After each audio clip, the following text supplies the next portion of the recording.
আমি যখনই দেখি এ তখনই শুয়ে থাকে, এভাবে তো যে কোনো মুহূর্তে আতঙ্কবাদী বর্ডারে ঢুকে যাবে। আর চেক করি এ ঘুমিয়ে থাকা অবস্থায় অ্যাক্টিভ থাকে কিনা।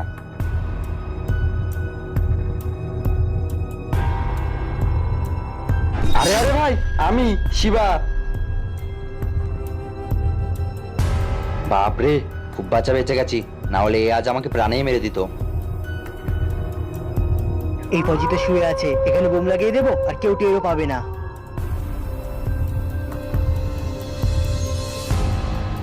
এই ফৌজি তো এখনো শুয়ে আছে। তুই কি ভাবলি আমি ঘুমিয়েছিলাম? তুই হয়তো জানিস না, ইন্ডিয়ান আর্মি ঘুমালেও চোখ খুলে ঘুমায়। ফৌজি আমায় ছেড়ে দে, আমায় মারিস না। ঠিক আছে, তাছাড়াও আজকে আমার কাউকে মারার ইচ্ছে নেই। নিজের জিনিসপত্র গোছা আর যা এখান থেকে।